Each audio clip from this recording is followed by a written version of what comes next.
Hello friends, welcome back to my channel. இன்றைக்கி ரொம்பவே ஈஸியான அண்ட் எல்லாருக்குமே தெரிஞ்ச ஒரு ரெசிபி தான். ஏதோ ஒரு சிலருக்கு தெரியாமல் இருக்கலாம், கொத்து சப்பாத்தி. ஸோ அவங்களுக்காக தான் இந்த வீடியோ. இல்லைப்பா எனக்கு இந்த கொத்து சப்பாத்தியில் சாதாரணம் எனக்கு தெரியும்னு சொன்னால் தயவுசெய்து ஸ்கிப் பண்ணிவிட்டு வேறு வீடியோ பாருங்கள். வாங்க வீடியோக்குள்ளே போகலாம். எண்ணெய் தேவையான அளவு எடுத்திருக்கேன், கடுகு போட்டிருக்கேன். கடுகு பொரிஞ்சதுக்கப்புறம் உளுந்தம்பருப்பு ஒரு 1/2 டேபிள் ஸ்பூன் போட போகிறேன். ஸோ அதுக்கப்புறம் 1/2 டேபிள் ஸ்பூன் கடலைப்பருப்பு, கொஞ்சம் சீரகம் பார்த்திங்கன்னா நல்லா டேஸ்ட் கொடுக்கும். நீங்கள் காய்கறி பொரியலுக்குமே போட்டு பாருங்கள், ரொம்பவே நல்லாயிருக்கும். இது ஒரு சின்ன டிப் தான். அதுக்கப்புறம் 3 மீடியம் சைஸ் வெங்காயம், ஒரு கருவேப்பிலை, கொஞ்சம் உப்பு போட்டு நல்லா வணக்கிக்கிறேன். ஸோ நல்லா அது வணங்கினதுக்கப்புறம் 1 டேபிள் ஸ்பூன் இஞ்சி பூண்டு விழுது எடுத்துக்கிறேன். அது நல்லா அதனோட பச்சை வாசனை போனதுக்கப்புறம் ஒரு தக்காளி மீடியம் சைஸ் அதை எடுத்துருக்கேன். தக்காளி நல்லா வணங்கினதுக்கப்புறம் நீங்கள் ஏதாவது வெஜ்ஜீஸ் வச்சுருந்தா, இது 1/2 டேபிள் ஸ்பூன் மஞ்சத்தூள். ஸோ நான் ஒரு கேரட் பொட்டேட்டோ எடுத்திருக்கேன். இது ஆப்ஷனல் தான், நீங்கள் வெஜிடபிள்ஸ் இல்லாமையும் செய்யலாம்.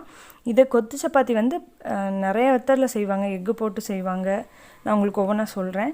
நான் இன்றைக்கி வெஜிடபிள்ஸ் போட்டு தான் செஞ்சுருக்கேன். ஸோ வெஜிடபிள்ஸ் வேகிறதுக்காக தேவையான அளவு தண்ணி ஊற்றிட்டு கொஞ்ச நேரம் வேக வைக்கிறேன். 1 டேபிள் ஸ்பூன் மிளகாய்த்தூள் அண்டு கரம் மசாலா அண்டு கறி மசாலா அண்டு கொத்தமல்லி.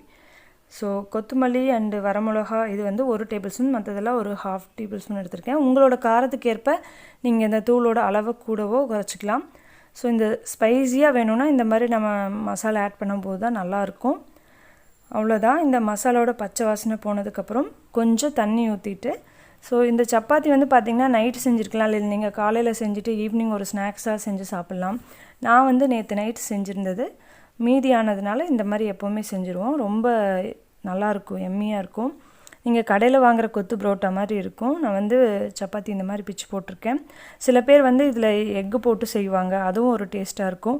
உங்களுக்கு எந்த மெத்தட் பிடிக்குதோ அந்த மாதிரி கண்டிப்பாக செஞ்சு பாருங்கள். ரொம்பவே சூப்பராக இருந்தது. ஸோ இது தெரியாதவங்களுக்கு தான், இந்த மாதிரி ஒரு டிஷ் இருக்கான்னு தெரியாதவங்க கூட இருப்பாங்க. அவங்களுக்கு தான். விருப்பம் இருந்தால் பாருங்கள், இல்லாதவங்க கண்டிப்பாக வேறு வீடியோ பாருங்கள். இந்த வீடியோ பொறுமையாக பார்த்ததுக்கு தேங்க்யூ ஃப்ரெண்ட்ஸ். என் வீடியோவை சப்ஸ்கிரைப் பண்ண ஒவ்வொருத்தருக்கும் ரொம்ப தேங்க்ஸ். இனிமேல் சப்ஸ்கிரைப் பண்ண போகிற எல்லாருக்கும் ரொம்பவே நன்றி. கீப் வாட்சிங். Thank you my dear friends. இன்னொரு நெக்ஸ்ட் நல்ல ஒரு வீடியோவில் உங்களை மீட் பண்ணுறேன். Thank you so much.